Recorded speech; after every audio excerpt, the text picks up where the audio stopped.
नमस्कार दोस्तों, मैं सीमा सिलावट आप सभी का बहुत बहुत स्वागत करती हूँ मेरी आज की इस वीडियो में। दोस्तों, अभी तक हमारी जो चर्चा चल रही थी कुंडली में बनने वाले राजयोग के बारे में, बहुत सारी वीडियो बनाई है मैंने, जिसमें जो अलग अलग तरह के राजयोग हैं जिनका नाम अलग है लेकिन वो सभी तरह के राजयोग ही होते हैं।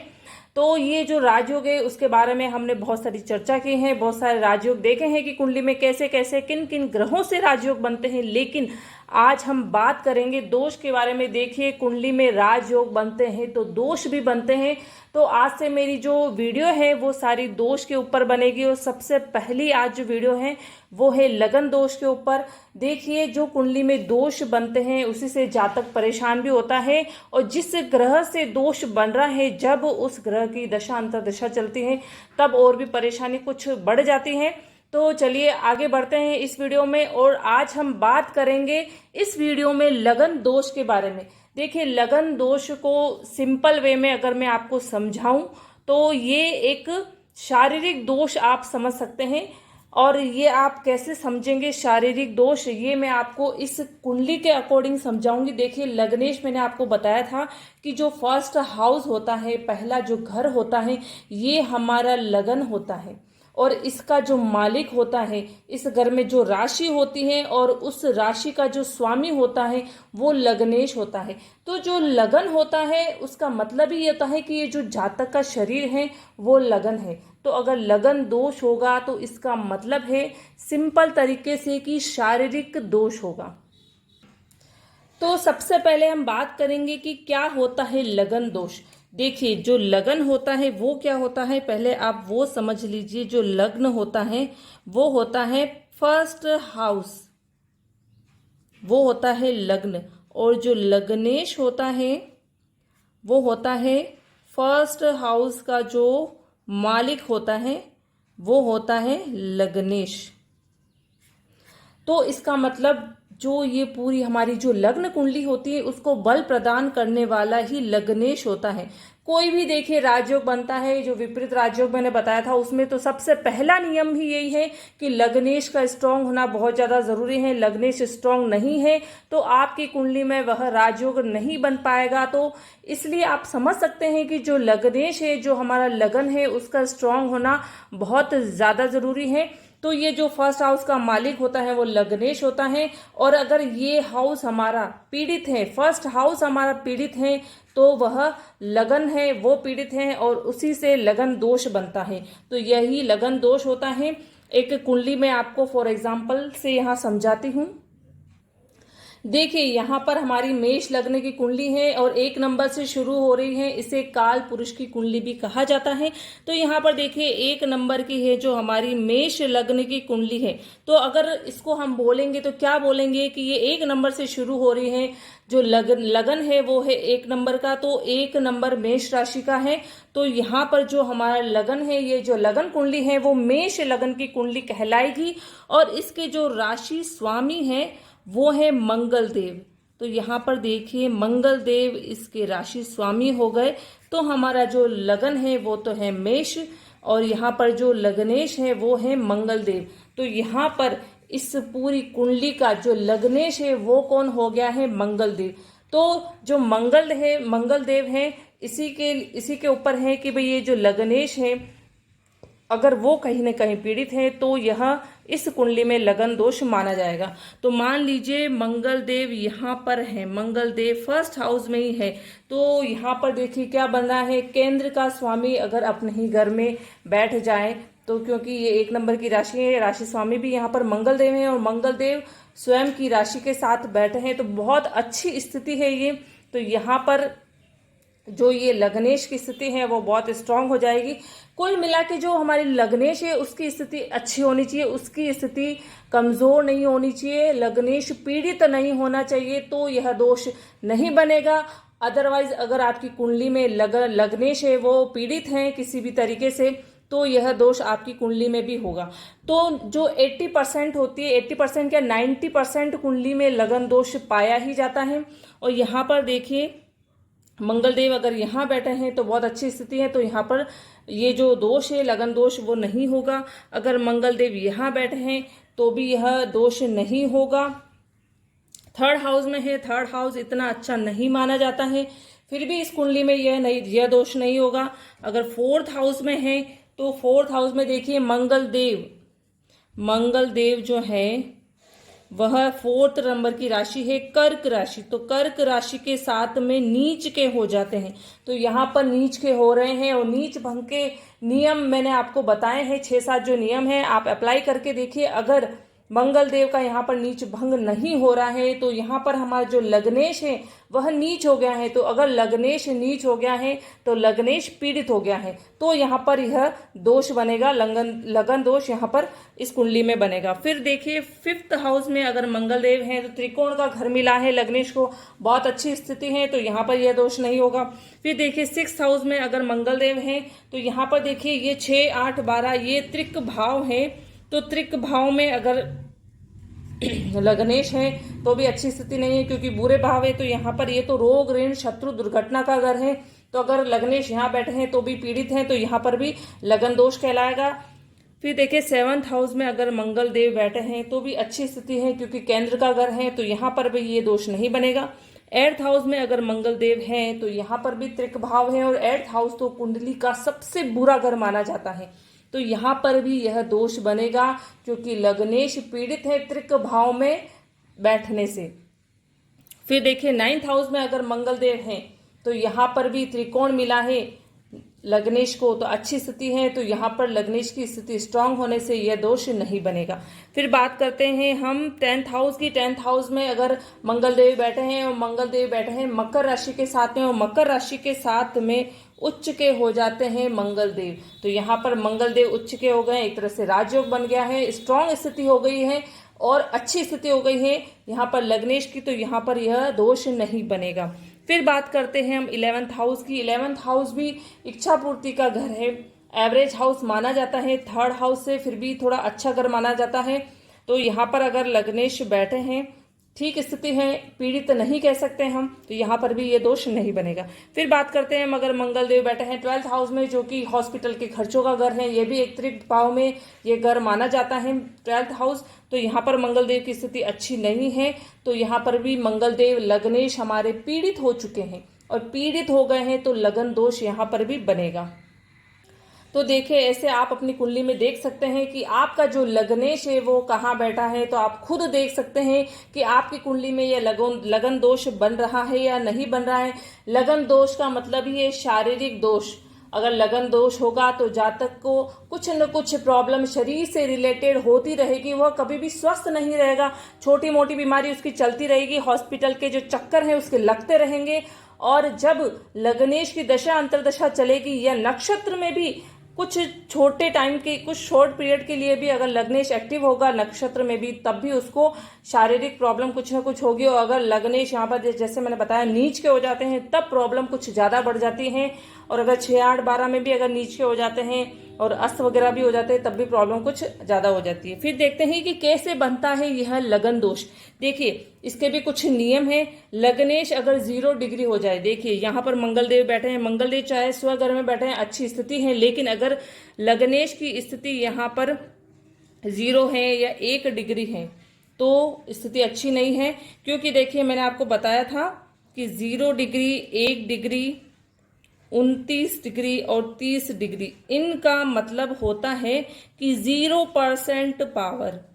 तो अगर 0, 1 है, 29 है, 30 है डिग्री मंगल देव की, यहाँ मैं मंगल देव लग्नेश इसलिए बोल रही हूँ, आपकी कुंडली में लग्नेश कोई और भी हो सकते हैं, तो लग्नेश की अगर 0, 1, 29, 30 डिग्री है तो यहाँ पर लग्नेश बलहीन है। चाहे लग्नेश को अच्छा हाउस मिला है लेकिन लग्नेश के अंदर पावर नहीं है, तो अगर लग्नेश के अंदर पावर नहीं है, आपके शरीर के अंदर पावर नहीं है, तो आप छोटी मोटी बीमारी को भी सहन नहीं कर पाएंगे और बहुत जल्दी बीमार हो जाएंगे। तो ये भी एक तरह से लग्नेश ऐसे भी पीड़ित हो जाता है। फिर बात करते हैं लग्नेश नीच का हो। लग्नेश देखिए यहाँ पर नीच का हो गया है, नीच भंग अगर लग्नेश का नहीं हो पा रहा है तब भी यह दोष बनता है, लग्नेश पीड़ित हो जाता है।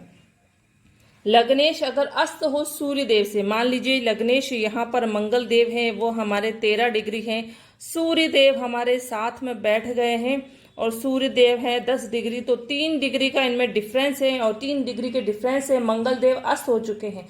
अस्त जो ग्रह होते हैं और किस किस डिग्री पे होते हैं वो मैं वीडियो बना चुकी हूँ उसी टॉपिक पे। तो यहाँ पर मंगल देव हैं वो अस्त हो चुके हैं। तो जब अस्त हो जाता है कोई भी ग्रह सूर्य देव से, तब भी उसकी जो स्थिति है वो बहुत खराब हो जाती है, क्योंकि सूर्य देव जो है दूसरे ग्रह की पूरी पावर खींच लेते हैं। और जब किसी भी ग्रह में बिल्कुल पावर नहीं है तब वह बलहीन हो जाता है, और अगर 0 डिग्री है तब भी वह बलहीन होता है। लेकिन अस्त होने पर जो उसकी स्थिति है वो और भी ज्यादा बुरी हो जाती है, क्योंकि जब अस्त होता है कोई भी ग्रह सूर्य देव से तब वह मृत अवस्था में आ जाता है, तो ये और भी स्थिति बुरी हो जाती है। तो यहाँ पर लग्नेश अगर अस्त है सूर्य देव से, तब भी लग्नेश पीड़ित हो जाएगा और यह दोष बन जाएगा कुंडली के अंदर। फिर बात करते हैं हम कि क्या क्या नुकसान है लगन दोष के। देखिए, जो लग्नेश है वह पूरी कुंडली को बल प्रदान करता है। देखिए लग्नेश क्या है, ये लग्नेश है, ये ऑल ओवर पूरा आपका जीवन है, पूरा आपका टाइमिंग है। ग्रहों की दशा अंतर्दशा बदलती रहेगी, आपका जीवन है उन ग्रहों के अकॉर्डिंग चलता रहेगा, बदलता रहेगा, स्थितियां परिस्थितियां समय चेंज होते रहेंगे।